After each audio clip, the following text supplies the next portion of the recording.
Assalamualaikum warahmatullahi wabarakatuh. Selamat datang di channel Kang Selamat. Kali ini Kang Selamat akan membawakan kisah yang berjudul Para Penunggu Jenazah.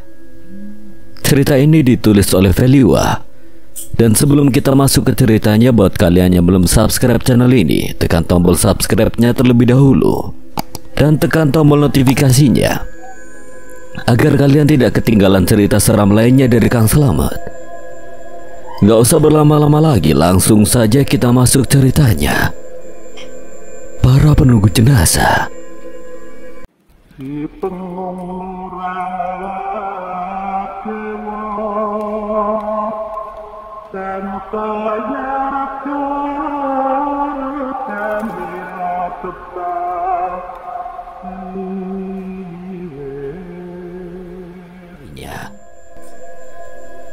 Malam kian larut, sementara keheningan yang mencekam semakin menyiksa Arman dan yang lainnya dalam kegelisahan.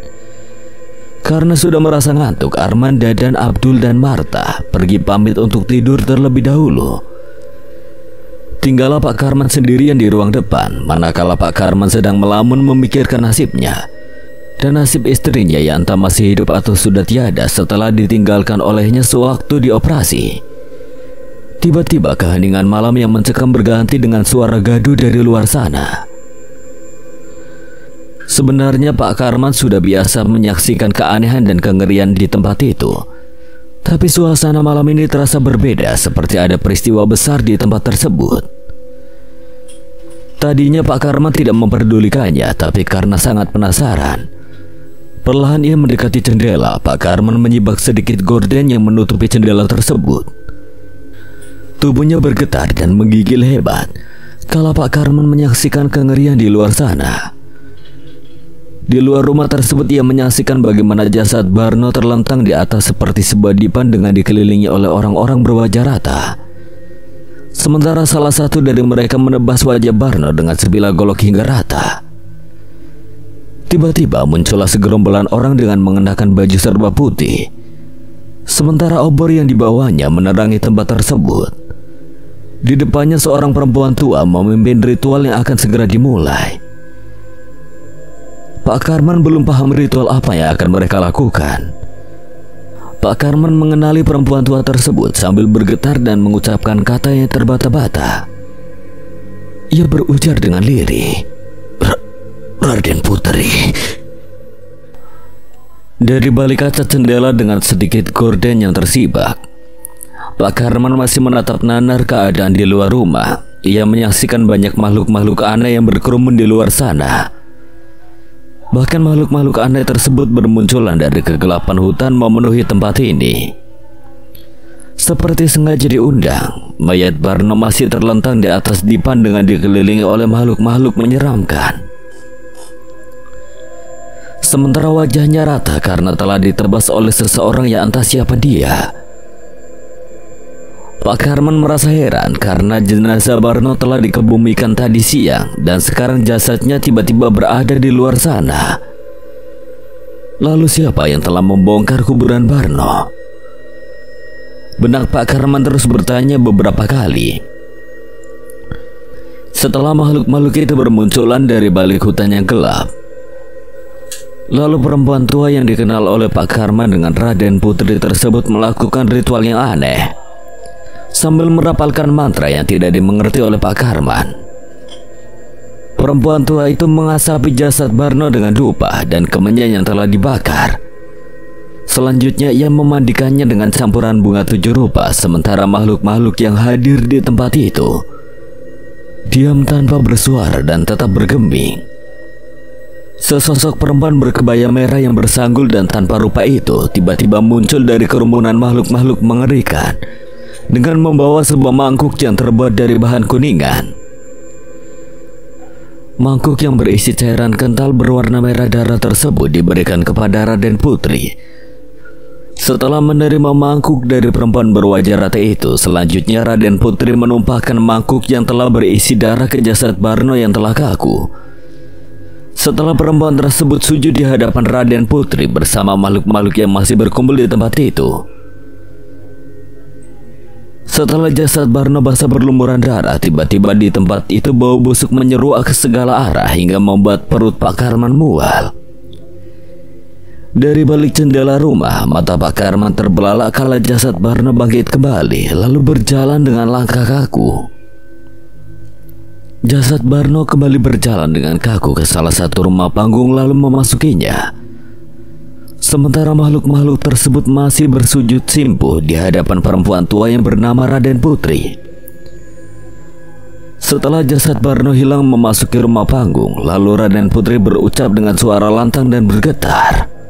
Wahai para sesepuh yang menurunkan ilmu dan kekayaan padaku sebagai keturunan kalian, bangkit dan saksikanlah malam ini di tempat yang sangat sakral ini. Abdiku telah bertambah dan kekayaanku semakin melimpah.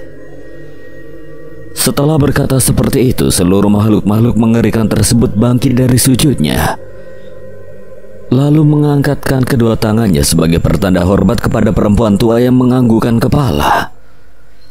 Pak Karman masih menyaksikan kejadian mengerikan tersebut di dalam rumah berdinding bata merah yang belum diplester, sementara peluh membasahi tubuhnya. Selanjutnya Raden Putri masuk ke dalam rumah panggung yang dimasuki oleh jasad Barno tadi.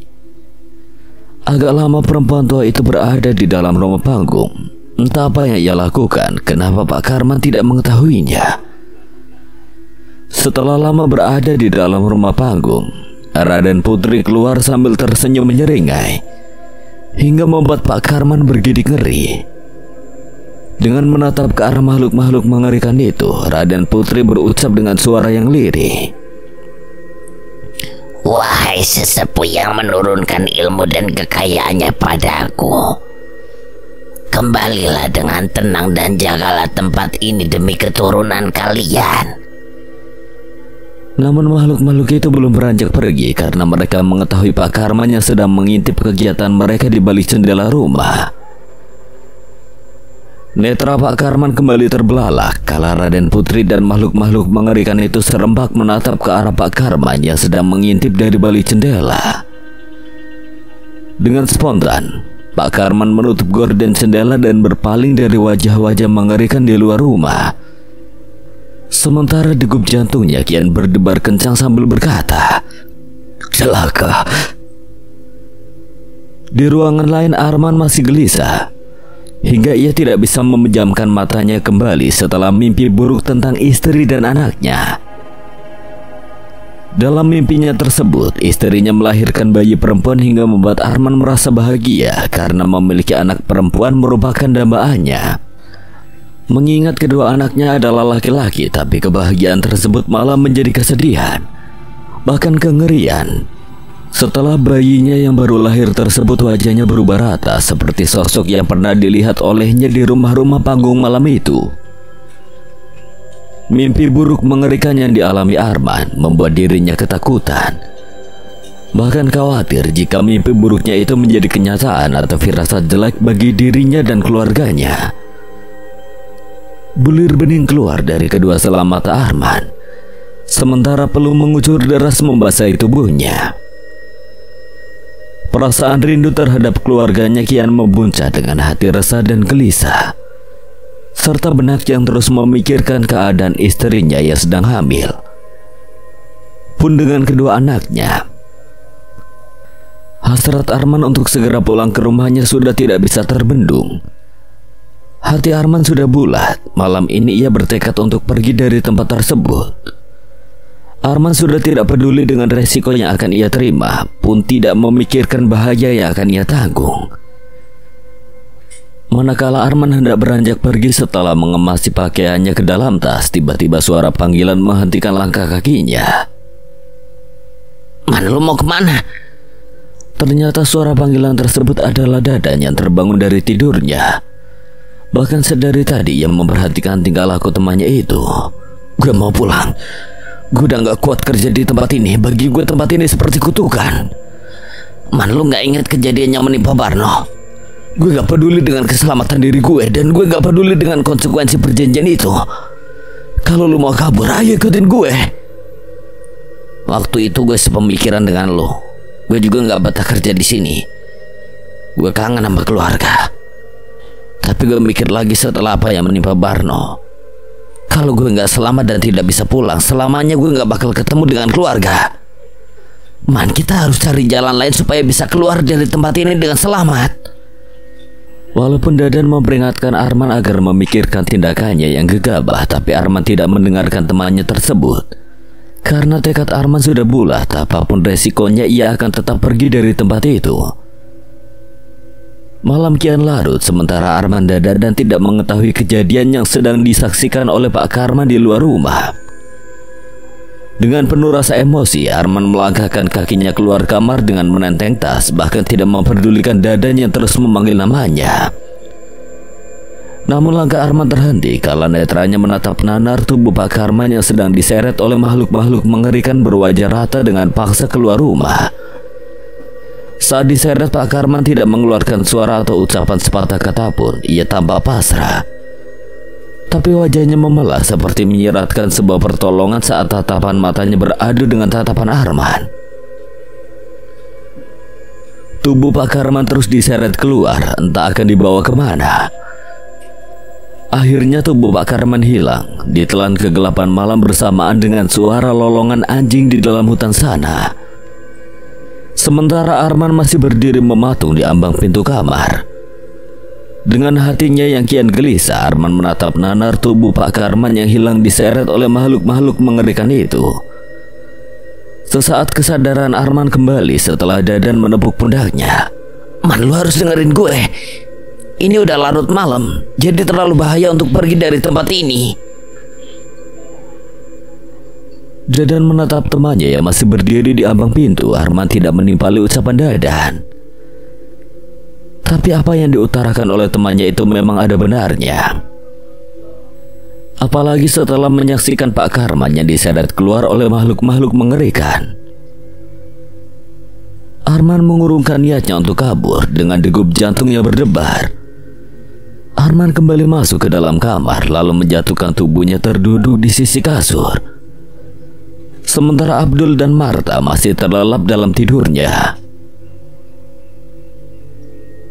Hingga menjelang pagi, Arman dan Dadan tidak kembali tidur. Perasaan mereka kian resah memikirkan nasib hidupnya. Malam berganti pagi, tapi di tempat ini masih tampak gelap karena semburat matahari tidak bisa menembus rimbunnya pepohonan yang tumbuh lebat di antara hutan belantara. Manakala keadaan sudah agak tenang, Dadan, Abdul, dan Marta kembali mengerjakan tugasnya masing-masing. Sementara Arman masih duduk termenung memikirkan Pak Karman yang diseret dan dibawa entah kemana oleh makhluk-makhluk mengerikan semalam.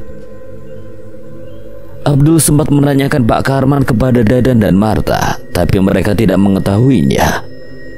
Pikir mereka mungkin Pak Karman sudah duluan bertugas membersihkan rumah-rumah panggung itu. Dengan langkah gontai, Dadan, Abdul, dan Marta bergegas menuju rumah-rumah panggung. Sementara dengan wajah yang tertunduk dan lesu, Arman mengikutinya dari belakang. Abdul yang memasuki salah satu rumah panggung merasa heran ketika sudah berada di dalam. Karena pintu kamar yang biasanya tertutup rapat, pagi itu sedikit terbuka. Sementara bau aneh tercium menyeruak dari dalam kamar tersebut. Abdul merasa penasaran. Ia lupa kalau salah satu aturan kerja di tempat itu tidak boleh membuka pintu kamar yang berada di dalam rumah panggung. Tapi Abdul terlanjur penasaran. Ia sudah membuka kamar tersebut. Di dalam kamar terasa lembab kala Abdul mengintip dari balik pintu. Suara derit lantai papan terdengar saat Abdul melangkahkan kakinya. Abdul melihat dengan netranya. Di dalam kamar itu ada seseorang yang berbaring terlentang di atas dipan yang lapuk. Sementara tubuhnya tampak hancur, seseorang tersebut mengucapkan sebuah kalimat yang terdengar oleh Abdul begitu lirih dan bergetar. Tumbal.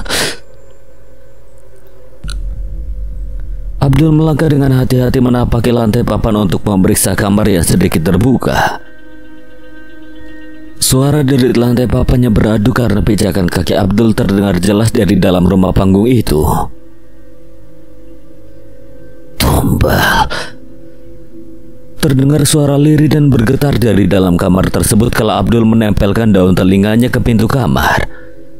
Bau aneh tercium menyeruak saat Abdul mendorong pintu yang sedikit terbuka. Di dalam kamar yang berukuran 2x3 itu tampak samar karena tidak begitu terang. Abdul semakin penasaran. Ia mendorong pintu kamarnya sedikit demi sedikit, dan akhirnya pintu pun terbuka agak lebar. Abdul merasakan dingin dan lembab saat berada di ambang pintu kamar, tapi ia belum berani masuk ke dalamnya. Dari dalam kamar tampak terlihat oleh Abdul dengan samar seperti ada seseorang yang terlentang di atas dipan. Seseorang itu masih merasau dengan kata tumbal yang diulang-ulang seperti merapalkan sebuah mantra. Sementara suaranya terdengar lirih dan bergetar seperti berbisik. Abdul belum mengetahuinya secara pasti siapakah seseorang yang terlentang di atas dipan dari dalam kamar itu, karena kamar tersebut agak gelap sementara detak jantungnya berdegup kencang saat Abdul menatap nanar tubuh kaku itu. Dari pintu kamar rumah panggung, Abdul menyipitkan matanya untuk memastikan tubuh yang sedang berbaring, tapi tetap saja ia belum mengetahuinya secara pasti karena keadaan kamar tersebut masih tampak samar. Abdul kian penasaran. Ia melangkahkan kedua kakinya secara perlahan mendekati seseorang ke dalam kamar. Mata Abdul terbelalak saat penglihatannya sudah beradaptasi dengan keadaan di dalam kamar yang agak gelap, karena seseorang itu tubuhnya sangat mengkhawatirkan. Walaupun tidak begitu jelas terlihat, tapi Abdul masih bisa melihat keadaannya. Seseorang yang entah siapa dia, tubuhnya dipenuhi dengan borok. Nanah yang keluar dari borok-borok itu mengeluarkan bau busuk hingga membuat perut Abdul terasa mual. Seseorang itu berucap meminta tolong dengan suara lirih dan bergetar, sementara tubuhnya seperti mengejang. Abdul merasa kasihan dengan keadaannya, seperti terhipnotis. Perlahan Abdul mendekatinya. Sekarang tubuh Abdul dengan tubuh seseorang tersebut sangat dekat. Sementara bau busuk yang keluar dari tubuhnya semakin tercium memenuhi hidung Abdul hingga kedua tangannya spontan menutupi mulut dan juga hidungnya. Kamu siapa? Suara Abdul terdengar bergetar dan terbata-bata saat menanyakan seseorang itu. Abdul tidak mendengar jawaban jelas seseorang yang masih terbaring di atas dipan tersebut. Kala ia mengucapkan sebuah kata demi kata hingga Abdul tidak bisa mencerna kalimat yang keluar dari mulutnya. Yang terdengar oleh Abdul hanya sebagian kata, yaitu haus. Perlahan Abdul mendekatkan telinganya ke wajah seseorang yang tidak begitu jelas untuk menegaskan ucapannya. Manakala telinga Abdul sudah mendekati wajahnya, seseorang tersebut bangkit lalu menggigit leher Abdul hingga berdarah.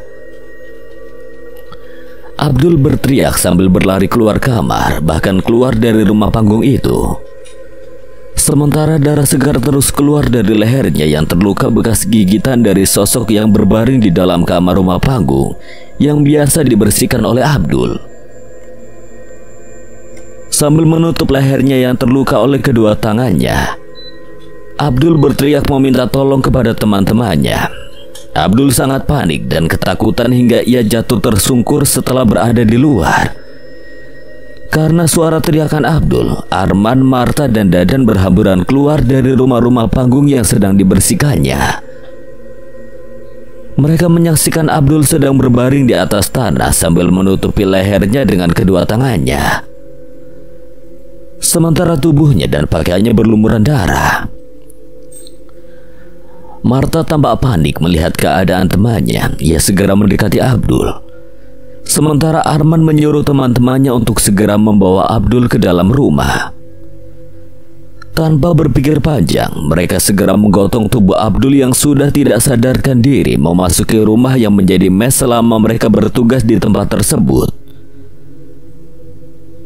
Setelah berada di dalam rumah, Abdul segera dibaringkan di atas lantai untuk menghentikan pendarahan yang terus keluar dari leher Abdul yang terluka.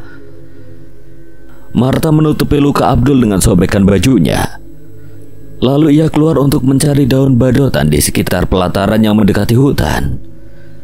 Setelah mendapatkan daun tersebut, Martha membalurkan daunnya ke luka Abdul setelah ditumbuk halus, lalu menutupi lukanya dengan kain sobekan bajunya sementara Abdul belum sadar dari pingsannya.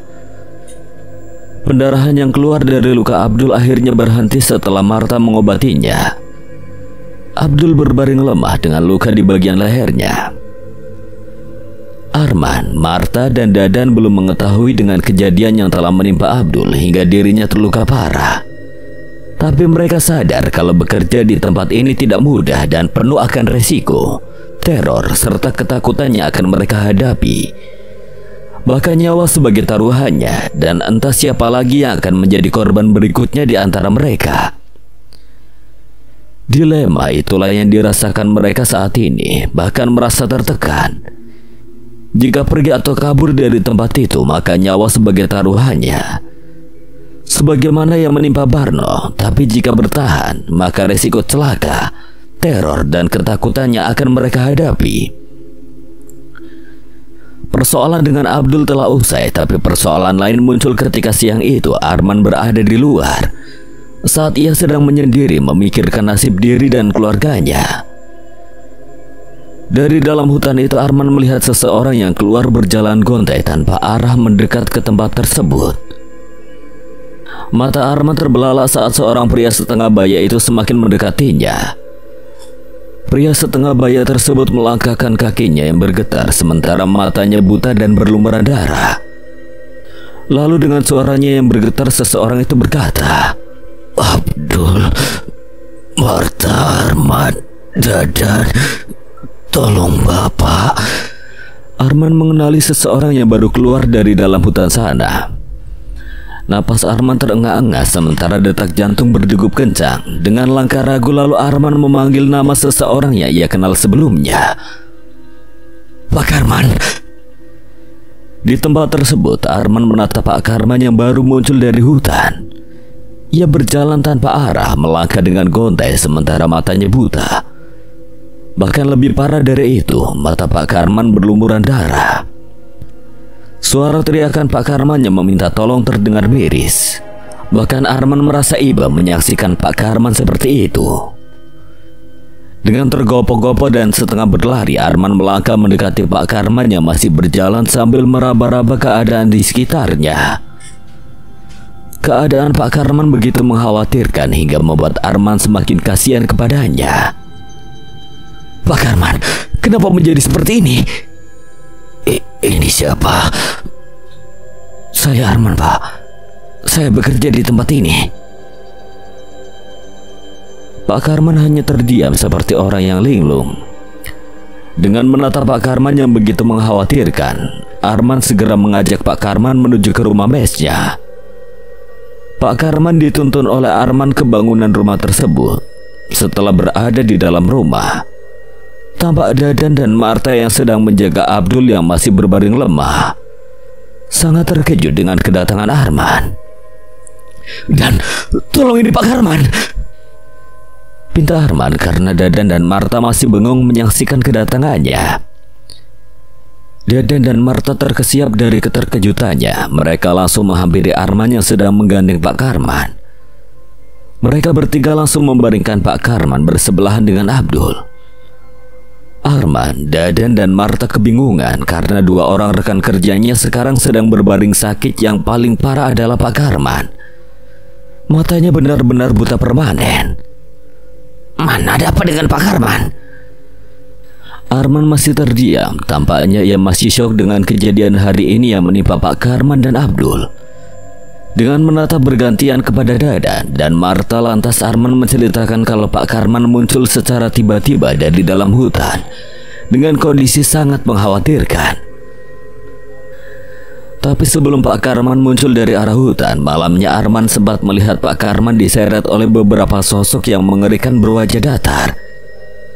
Setelah Arman menceritakan kejadian yang menimpa Pak Karman, Dadan dan Martha semakin ketakutan serta khawatir takut kejadian tersebut menimpa mereka. Begitupun dengan Arman, ia semakin tidak betah bekerja di tempat tersebut.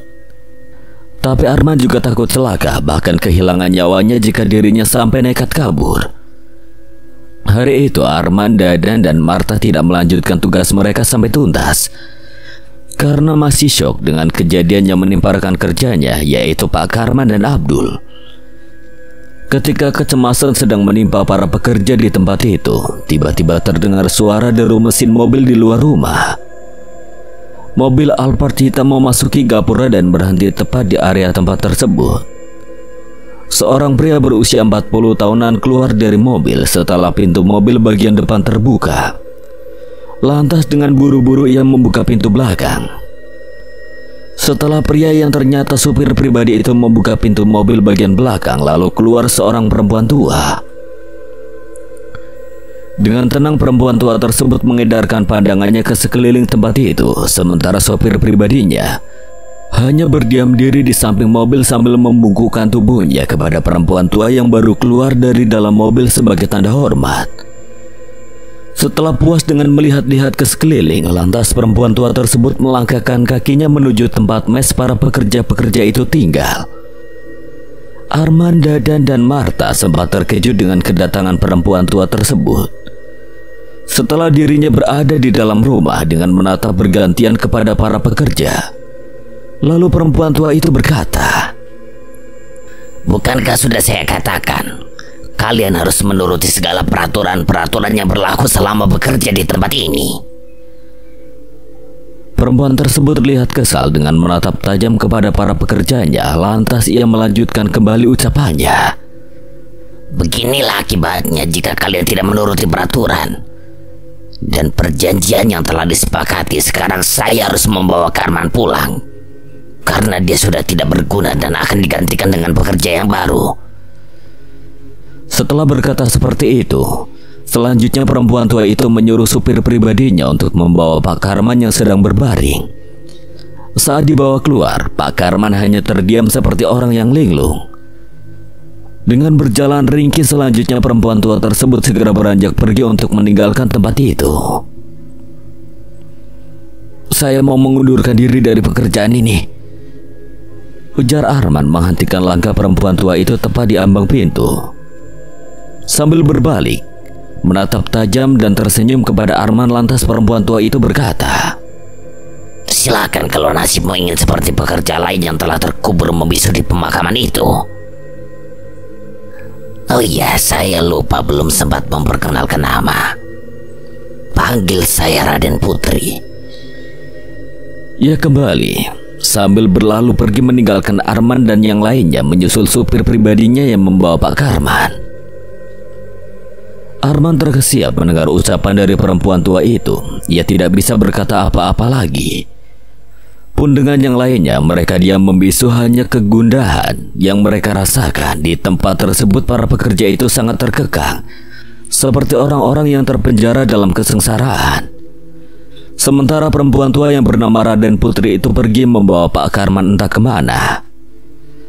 Setelah Raden Putri pergi dengan meninggalkan perkataan yang membuat para pekerja gusar, di tempat tersebut situasinya kini lebih mencekam dibanding dengan sebelumnya. Abdul masih terbaring lemah di atas kasur. Setelah dipindahkan dari ruangan depan ke kamar oleh Marta, ia masih menangis menahan rasa sakit karena luka di lehernya.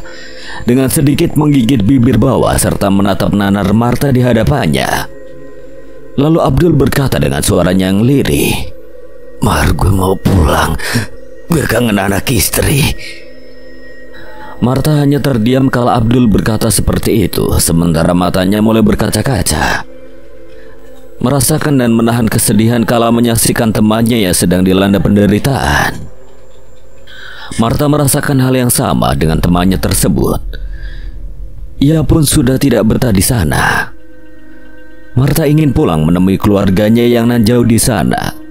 Tapi keinginannya itu hanya sebuah harapan yang sia-sia. Abdul dan Marta tidak bisa kembali pulang karena perjanjian terkutuk itu sudah disepakati. "Dul, maafin gue karena gue udah ngajakin lu kerja di tempat ini." Bulir bening mulai keluar dari kedua selam mata Marta. Marta dan Abdul adalah sahabat dekat dari semenjak kecil, bahkan lebih dari saudara. Jika ada masalah atau mendapatkan kesusahan, mereka selalu membantu satu dengan yang lainnya. Maka ketika Abdul mengalami penderitaan seperti ini, Martha merasa sangat bersalah, bahkan terpukul karena ia yang pertama kali mengajaknya ke tempat tersebut. Sudah hampir 2 bulan Martha dan Abdul bekerja di tempat tersebut. Selama 2 bulan bekerja di tempat itu, mereka bertahan karena kebutuhan. Walau banyak gangguan yang mereka hadapi, tapi hari inilah puncak dari kejenuhan yang mereka rasakan. Kala gangguan dan teror yang mereka rasakan sudah di luar ambang batas kesabaran. Bahkan hari ini, teror dan gangguan tersebut sudah mencelakai Abdul.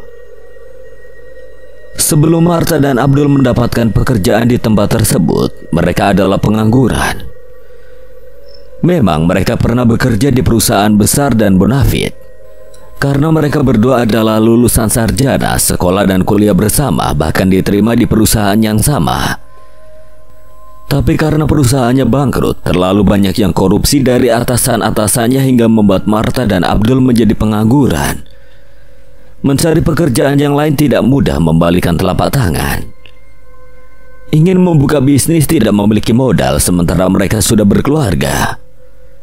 Tentunya sangat membutuhkan biaya yang tidak sedikit untuk memenuhi kebutuhan istri dan anak-anaknya. Hingga ada seseorang yang menawarkan pekerjaan kepada Martha dengan gaji yang lumayan besar. Dengan semangat yang menggebu, Martha menerima pekerjaan tersebut, tidak lupa mengajak temannya yaitu Abdul yang sama-sama membutuhkan pekerjaan juga. Mereka tidak menyadari jika pekerjaan tersebut adalah awal dari petaka dan penderitaannya akan mereka tuai. "Mar, gue kapok kerja di tempat ini. Gue trauma masuk ke rumah panggung itu. Di dalam kamar rumah panggung itu ada jasad yang membuat gue celaka." Abdul menangis sambil meringis setelah mengucapkan kalimat yang terdengar oleh temannya.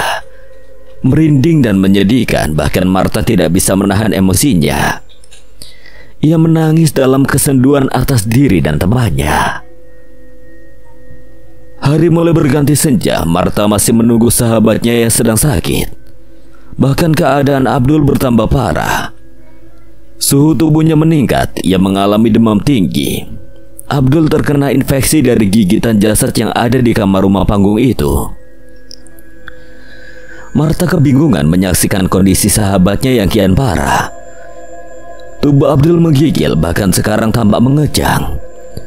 Dengan kepanikan yang menguasai dirinya, Martha beranjak menemui Arman dan Dadan di ruangan depan untuk meminta tolong. "Bang, tolong teman gue bang, si Abdul."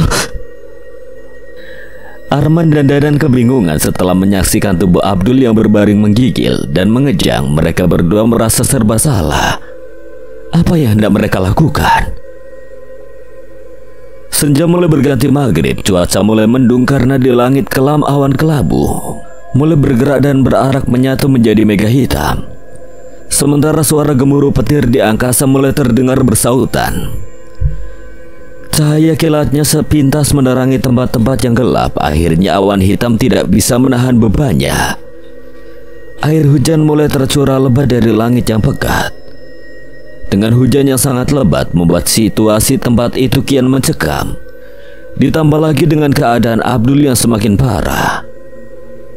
Suhu tubuhnya kian meninggi, bahkan sekarang netranya mulai memutih semua, hingga membuat Arman, Dadan dan Martha bertambah panik, bahkan ketakutan. Manakala Arman, Dadan dan Martha sedang mengalami kepanikan karena menyaksikan Abdul seperti itu. Tiba-tiba di luar sana terdengar seseorang sambil menggedor pintu dengan keras sambil berteriak.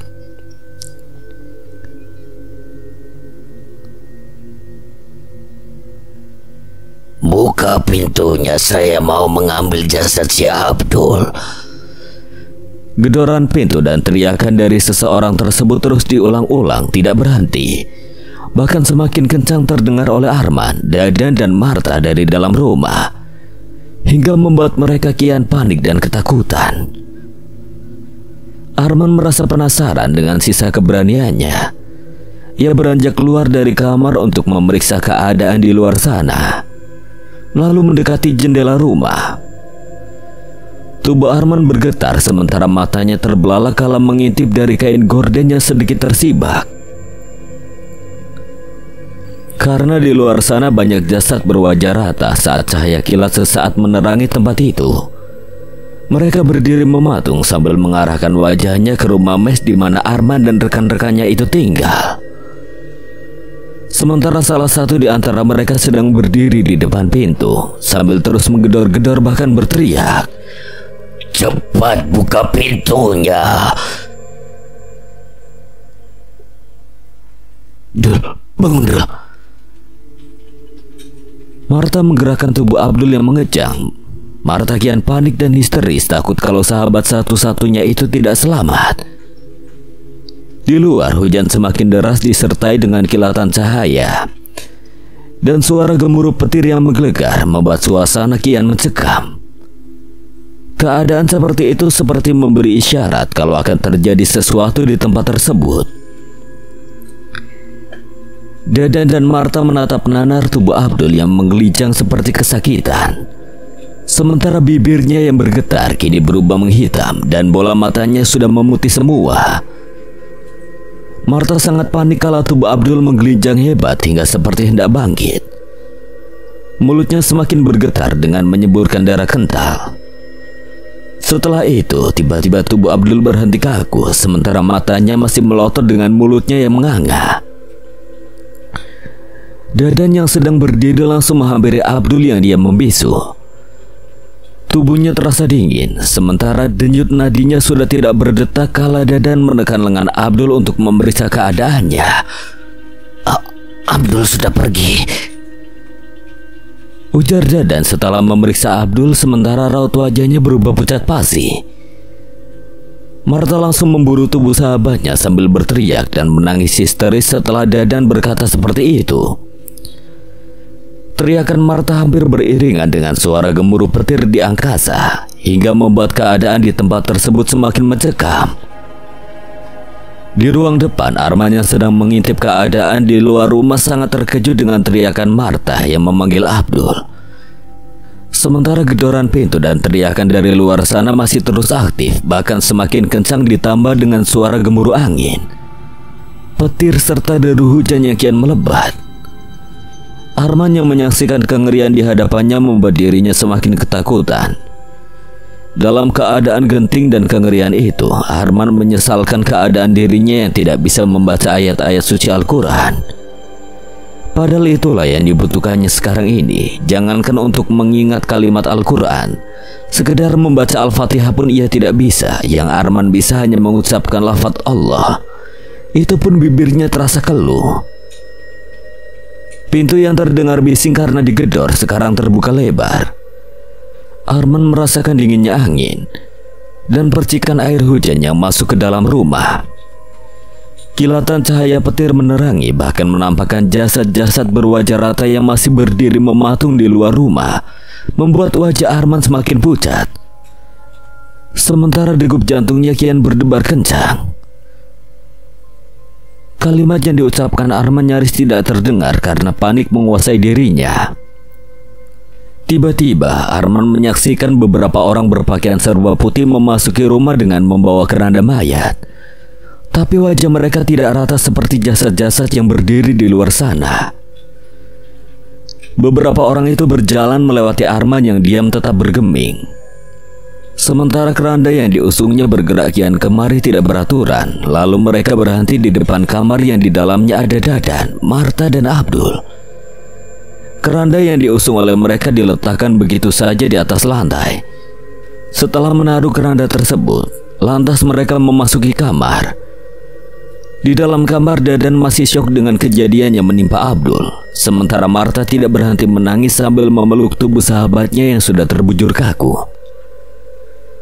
Setelah berada di dalam kamar, orang-orang berpakaian serba putih tersebut mendekati jasad Abdul. Marta yang masih memeluk tubuh sahabatnya disingkirkan oleh mereka. Marta meronta, tapi tenaga orang-orang itu tidak bisa mengimbangi tenaganya. Marta terjengkang ke belakang. Orang-orang tersebut lantas menggotong tubuh Abdul yang telah kaku, lalu membaringkannya di atas keranda. Selanjutnya membawanya keluar rumah. Entah kemana mereka akan membawa jasad Abdul tersebut. Setelah keranda yang berisi jasad Abdul berhasil dibawa, lantas jasad-jasad tanpa rupa yang berdiri sedari tadi di luar rumah itu, mereka ikut pergi mengiringi kepergian keranda yang diusung oleh beberapa orang ke dalam hutan, hingga mereka hilang di telan kegelapan malam. Arman dan Dadan hanya diam tidak bisa berbuat apa-apa kala orang-orang itu membawa jasad Abdul. Sementara Marta masih menangis sambil berlari hendak mengejar mereka yang membawa jasad sahabatnya. Tapi seketika Arman dan Dadan menghadangnya. Setelah makhluk-makhluk mengerikan itu pergi dan hilang dengan membawa jasad Abdul, tiba-tiba pintu rumah tertutup sendiri dengan keras. Bahkan hujan pun seketika berhenti. Keadaan di tempat itu sekarang menjadi tenang. Marta masih meronta sambil berteriak memanggil Abdul. Ia masih tak percaya, bahkan sangat terpukul dengan kepergian sahabatnya. Marta menyalahkan dirinya atas kematian sahabatnya, sebab dirinya lah yang sudah mengajak Abdul bekerja di tempat itu. Karena terus menangis histeris, Marta tidak bisa mengendalikan dirinya hingga ia pingsan tak sadarkan diri. Arman dan Dadan tidak tega melihat keadaan Marta seperti itu. Mereka membayangkan bagaimana kejadian itu menimpa pada diri mereka. Karena kejadian-kejadian di tempat tersebut sudah memakan banyak korban. Arman bertekad dan merencanakan sesuatu agar bisa keluar dari tempat tersebut, serta bisa terbebas dari perjanjian terkutuk itu. Dan besok kita bakar tempat ini, lalu kita segera pergi dari tempat terkutuk ini. Dadan merasa kaget dengan ucapan temannya itu. Lalu ia mendekati Arman yang sedang menatap ke arah pintu rumah. Lu yakin, Man? Lu gak takut dengan kutukan karena perjanjian kontrak kerja yang sudah kita sepakati? Lu gak lihat karena kenekatan mereka tidak mematuhi perjanjian kontrak kerja itu? Sudah banyak orang yang menjadi korban, dan perjanjian itu seperti kutukan bagi kita yang menjadi pekerja di tempat ini. Gue gak peduli dengan perjanjian itu. Bertahan di sini bakal celaka, bahkan kehilangan nyawa, dan kabur pun bakal mati. Gue lebih milih pergi dari tempat ini walaupun nyawa sebagai taruhannya, daripada harus bertahan. Arman menatap wajah temannya yang terlihat cemas sambil menghembuskan napas kasar. Lantas Arman menggenggam pundak Dadan. Besok kita jalankan rencana kita. Hujan telah reda, hanya menyisakan genangan air di antara tanah-tanah yang basah. Sementara kabut kelabu melayang di antara pohon-pohon yang tumbuh subur di dalam hutan yang masih gelap. Malam kian larut, di tempat tersebut sudah tenang bahkan sangat hening. Namun ketenangan dan keheningan malam itu justru membuat Arman dan Dadan merasa gelisah hingga mereka tidak bisa memejamkan mata, walau hanya sesaat. Sementara Marta masih dibiarkan tergeletak pingsan sebab ia tidak bisa menerima kenyataan karena sahabat satu-satunya, yaitu Abdul, telah pergi dengan tidak wajar. Di dalam rumah mes itu, Dadan terduduk diam menyaksikan temannya yang tampak mundar-mandir. Dalam kegelisahannya berkecamuk dalam jiwanya, Arman memutar otak bahkan berpikir keras untuk merencanakan sesuatu agar bisa keluar dari tempat tersebut. Man, lu yakin dengan rencananya? Dadan menatap Arman yang masih mondar-mandir. Arman menghentikan aktivitas dari mondar-mandirnya, lantas ia menatap lekat temannya yang terduduk dengan raut wajah yang tegang. Gue yakin gue bakal bawa lu bahkan Marta keluar dari tempat terkutuk ini. Terus apa rencana lu selanjutnya? Di dapur banyak minyak tanah kan. Pagi-pagi sekali sebelum matahari terbit dan setelah Marta sadar dari pingsannya, kita bakar tempat ini. Kita bagi tugas. Gue yang mengeksekusi rumah-rumah panggung itu, sementara lu beresin rumah yang kita tinggali ini. Keadaan kembali hening. Arman duduk sambil tersenyum sinis. Ia sudah yakin dengan keputusannya, bahkan sudah bulat dengan tekadnya untuk kabur dari tempat yang selama ini menyengsarakannya. Tapi sebaliknya dengan Dadan, ia merasa tidak yakin dengan rencana temannya itu. Bahkan Dadan khawatir kalau rencana temannya tersebut tidak berhasil. Raut wajahnya menampakkan kecemasan. Bagi Arman malam ini terasa panjang karena ia sudah tidak sabar untuk menjalankan rencananya, juga ingin segera pergi dari tempat tersebut. Sementara netranya terus menatap tubuh Martha yang masih berbaring tidak sadarkan diri, hingga Martha mengigau dengan racauannya memanggil Abdul. "Dul, jangan tinggalin gue. Maafin gue, Dul. Gue harus bilang apa sama istri lu?" Martha merasa tidak berhenti memecahkan heningan malam. Dadan merasa tidak tega menyaksikan Martha seperti itu. Lantas ia mendekati Martha untuk menyadarkannya. "Mar, sadar Mar." Dadan berusaha untuk menyadarkan Martha dengan menggoyang-goyangkan tubuhnya, tapi Martha belum sadar juga dengan racauannya yang masih memanggil sahabatnya. "Dan ikut gue sekarang." "Mau ngapain, Man?" "Nyari minyak tanah atau cairan yang mudah terbakar." "Tapi bagaimana dengan Martha?" "Tinggalin dulu." Terpaksa Dadan beranjak ke ruang dapur untuk menyusul Arman. Di dapur, Dadan menatap temannya yang sedang mengedarkan pandangannya ke sekeliling untuk mencari sesuatu. "Dan bantuin gue." Dadan terkesiap dari lamunannya, lantas segera membantu Arman mencari minyak tanah. Dari sudut dapur, Arman melihat ada beberapa jerigen berukuran sedang. Tak berpikir panjang, Arman langsung mendekati jerigen tersebut, lantas memeriksanya dengan cara membuka tutupnya. Arman tersenyum lebar setelah mencium bau minyak tanah dari isi jerigen itu. "Bantuin gue dan bawa minyak tanah ini ke ruang depan." Dadan menuruti ajakan Arman. Ia memindahkan jerigen-jerigen tersebut ke ruang depan. Setelah jerigen itu berhasil dipindahkan, Arman membuka pintu lantas pergi keluar sambil membawa 2 jerigen. "Man, lu mau kemana?" ucap Dadan setelah Arman sudah berada di luar rumah. Tapi Arman tidak menyauti teriakan temannya itu. Ia terus melangkah menuju ke rumah-rumah panggung. Situasi di luar masih gelap dan sepi karena waktu memang masih dini hari. Arman merasakan udara dingin menusuk tulang. Hembusan napasnya mengeluarkan kabut yang tipis. Sementara kabut-kabut tebal melayang-layang di udara menutupi pepohonan dan rumah-rumah panggung itu, hingga membuat keadaan di tempat tersebut menjadi bertambah gelap. Karena gelap menghalangi pandangan Arman, ia mencari kayu atau bambu untuk dijadikan obor sebagai penerangan. Setelah menemukan bambu, Arman kembali ke dalam rumah, lalu mengambil kain gorden untuk dijadikan sumbu sebagai pelengkap obornya. Selanjutnya Arman kembali keluar, lantas membuat obor dari bambu dan kain gorden dengan bahan bakar minyak tanah yang ia temukan dari dapur. Api obor yang dinyalakan Arman terpendar menerangi tempat tersebut. Selanjutnya Arman mendekati bangunan rumah-rumah panggung sambil membawa jerigen yang berisi minyak tanah, lantas menyiramkan minyak tanah tersebut ke bangunan rumah panggung yang berjajar memanjang. Akhirnya 2 jerigen minyak tanah sudah habis tanpa sisa. Bau minyak tanah menyeruak tercium oleh Arman. Setelah misinya selesai, kemudian Arman kembali ke dalam rumah mes untuk menemui Dadan. Tampak Dadan sedang duduk terdiam menunggu Arman dengan cemas. "Dan ambil perbekalan makanan, air dan masukkan ke dalam tas. Pakaian kita tinggal. Karena perjalanan ini akan panjang, segera sadarkan Martha." Walaupun tidak yakin dengan rencana temannya, tapi Dadan mengikuti arahannya. Ia mempersiapkan perbekalan yang cukup, begitupun dengan Arman. Setelah dirasa cukup, Dadan menyadarkan Martha yang masih berbaring lemah. Perlahan Martha membuka matanya, tapi kesadarannya belum terkumpul seutuhnya. Manakala kesadaran Martha sudah dirasa pulih, Dadan mengajaknya untuk segera pergi.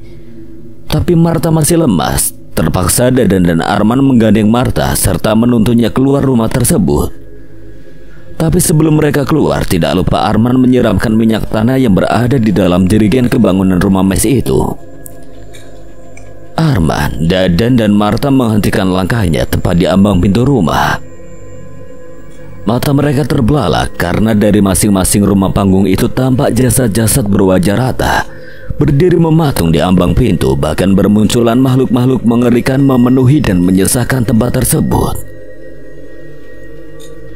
Arman kebingungan langkah apa yang hendak ia lakukan selanjutnya. Pun dengan Dadan, wajahnya pucat pasi. Netranya terbelalak menatap ke arah luar yang dipenuhi oleh makhluk-makhluk mengerikan. Sementara jasad-jasad tanpa rupa itu masih berdiri mematung di ambang pintu rumah-rumah panggung yang membentuk siluet karena keadaan di tempat tersebut masih gelap. Dan mundur dulu, kita masuk lagi ke dalam rumah. Perlahan Arman dan Dadan mundur kembali ke dalamnya sambil menggandeng Marta yang masih lemas. Setelah berada di dalam rumah, lantas Arman menutup kembali pintu rumah. Sementara makhluk-makhluk mengerikan itu masih berada di luar rumah dengan wajah serempak menatap ke arah rumah Mes. Dengan raut wajah yang pucat dan degup jantung yang berdebar, lantas Dadan mendekati Arman yang baru saja selesai menyandarkan Marta di dinding rumah. Man, sepertinya kita tidak akan bisa keluar dari tempat ini. Arman hanya terdiam, ia pun sama tegangnya dengan Dadan karena terlihat dari raut wajahnya yang tampak pucat. Arman kebingungan rencana apa lagi yang harus ia lakukan untuk keluar dari tempat jahanam itu. Bahkan idenya mendadak buntu karena panik telah menguasai dirinya. Man, lu harus tenang, pasti ada jalan untuk bisa keluar dari tempat jahanam ini. Ya Allah, hamba mohon bimbinganmu. Dan lu tunggu sebentar di sini. Gue mau ngecek pintu dapur. Sepertinya ada pintu keluar dari belakang. Dadan menatap nanar temannya yang berlalu menuju ke dapur. Sementara Marta masih bersandar di dinding dengan wajahnya yang memelas. Lalu Marta berkata, "Bang, kalau gue menghambat dan jadi beban perjalanan kalian untuk pergi dari tempat ini, mending kalian pergi berdua dan tinggalin gue di sini." Dadan terhentak dengan ucapan Marta sambil menatap lekat Marta di hadapannya. Lantas Dadan menimbali ucapannya, "Kita bertiga akan keluar dari tempat ini dengan selamat. Lagian Arman sudah berjanji untuk membawa lo." "Gue udah pasrah, Bang. Apapun yang menimpa diri gue di sini, gue akan terima. Lagian sahabat gue satu-satunya udah gak ada, dan itu penyebabnya adalah gue. Andai aja gue nolak pekerjaan ini dan tidak mengajak Abdul, mungkin kita masih bisa bersama. Terus kalau gue bisa keluar dengan selamat dari tempat ini, gue harus ngomong apa sama keluarga Abdul, terutama istrinya?" Marta menatap kosong ke langit-langit rumah seperti ada penyesalan dan kefrustasian dalam dirinya. Dadan tidak menimpali ucapan Marta karena ia pun merasakan hal yang sama dengan apa yang dialami oleh Marta. Dadan menerima pekerjaan ini dengan tidak memikirkan bagaimana konsekuensi yang akan ia alami ke depannya. Bahkan ia yang telah mengajak dan melibatkan Arman dalam pekerjaan yang menyengsarakan diri dan juga temannya. Tapi bedanya sahabatnya itu masih ada bersamanya, serta masih ada setitik harapan untuk bisa keluar dari tempat terkutuk itu. "Lu jangan menyalahkan diri sendiri atas kepergian Abdul. Kita berada di sini udah takdir, dan kita semua memang sedang membutuhkan pekerjaan untuk menghidupi keluarga kita, tanpa memikirkan resiko yang akan kita hadapi. Dan kita tidak tahu resikonya akan seberat ini.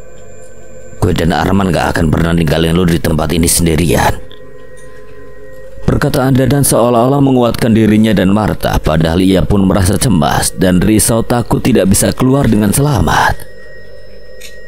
Di ruang dapur, Arman sedang memeriksa keadaan pintu belakang dengan degup jantung yang berdebar-debar.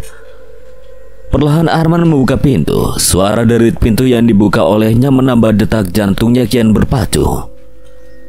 Arman tidak langsung membuka lebar-lebar pintu tersebut. Setelah pintu sedikit terbuka, lantas Arman mengintip keluar dari balik daun pintu. Di luar tampak gelap kala Arman mengedarkan pandangannya ke sekeliling. Tapi ia tidak melihat sesuatu apapun, yang dilihatnya hanya kabut yang menutupi pepohonan. Setelah dirasa aman, Arman segera kembali ke ruang depan untuk menemui Dadan dan juga Marta dengan idenya yang baru saja ia temukan dalam benaknya. "Semoga rencana ini berhasil."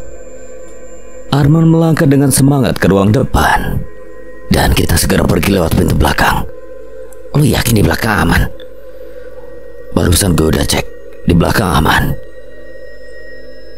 Arman membawa tas ranselnya yang berisi perbekalan untuk di perjalanan. Dan lu sama Marta keluar duluan. Gue mau rencanain sesuatu dulu di tempat ini. Kenapa kita nggak bareng-bareng aja? Lo mau nggak? Udah, lu sama Marta duluan aja keluar. Kalian berdua pergi aja, tinggalin gue sendiri di sini. Marta masih terduduk bersandar. Arman dan Dadan serempak menatap Marta setelah ia berucap seperti itu. Arman mendekati Marta lalu menggenggam pundaknya. Gue gak akan ninggalin siapapun. Kita selamat sama-sama, bahkan kalau ditakdirkan mati pun harus bersama. Tiba-tiba Arman, Dadan, dan Marta terkejut karena di luar terdengar suara gemuruh angin dengan diikuti suara lolongan anjing saling bersahutan. Sementara suara teriakan dan hantaman pintu semakin membuat mereka ketakutan. Sepertinya makhluk-makhluk mengerikan itu hendak merangsek masuk ke dalam rumah. Dan cepat bawa Marta pergi dari sini, nanti gue nyusul. Perintah Arman sambil memberikan obor yang sudah dinyalakan. Tak banyak tanya, Dadan langsung pergi membawa Marta lewat belakang sambil menggendong tas ransel. Sementara Arman masih diam berdiri dengan senyuman yang sinis. Sepertinya rencananya itu sudah diatur dengan matang. Arman menyalakan obor yang telah dibuatnya sedari tadi sambil menatap ke arah pintu yang terdengar gaduh. Suara gemuruh angin kian berhembus kencang hingga menumbangkan sebagian pepohonan yang berada di sekitar tempat tersebut. Tapi anehnya tidak menumbangkan satupun rumah-rumah panggung itu, padahal bangunannya tidak begitu kuat. Hanya dibangun dari kayu dan papan serta beratapkan jerami hitam. Kalau dilihat secara logika, pasti bangunan rumah-rumah panggung itu sudah ambruk dihantam oleh hembusan angin yang cukup dahsyat. Suara teriakan, hantaman pintu, dan lolongan anjing yang bersahutan terdengar dari segala arah membuat degup jantung Arman kian berdebar. Arman menunggu waktu yang pas untuk membakar rumah ini, sekaligus pergi lewat pintu belakang untuk menyusul Dadan dan Marta. Tatapan Arman tidak lepas dari pintu. Akhirnya pintu pun jebol disusul dengan angin yang masuk berhembus kencang hingga memainkan rambut Arman dan api obor yang digenggam olehnya. Arman membakar sebagian kusen jendela, pintu, dan lantai rumah yang telah basah oleh minyak tanah setelah makhluk-makhluk mengerikan dan jasad-jasad tanpa rupa itu merangsek masuk. Tak begitu lama api merambat cepat, rumah pun terbakar. Sementara Arman langsung lari keluar melewati pintu belakang dengan membawa obor yang masih menyala. Tak lupa ia membawa tas ranselnya setelah berada di luar. Dengan cepat Arman lari memasuki hutan yang masih gelap. Tapi api obor membantunya untuk menerangi jalan yang samar. Karena panik, Arman terus berlari menembus pepohonan dan semak belukar hingga ia lupa untuk membakar ratusan rumah panggung sesuai yang telah direncanakannya. Napas Arman memburu cepat, peluk keluar deras membasahi tubuhnya, sementara Dadan dan Marta belum terlihat. Arman semakin bingung karena angin yang berhembus kencang memadamkan api obornya, hingga matanya tidak bisa mengawasi sekitarnya dan jalan yang ia lewati karena keadaan masih tampak gelap. Saat Arman menghentikan langkahnya, sambil mengatur nafas yang memburu cepat dengan perasaan cemas dan degup jantung yang berdebar, Arman berteriak memanggil Dadan dan Marta, tapi tidak ada jawaban. Dengan mata yang berkaca-kaca serta rasa putus asa, Arman terus berteriak memanggil teman-temannya, tapi hasilnya nihil. Tidak ada jawaban sama sekali. Tiba-tiba pandangan Arman teralihkan. Ia mengedarkan tatapannya ke sekeliling hutan kala terdengar suara tanpa rupa. Lancang sekali kalian tidak akan bisa keluar dari hutan ini.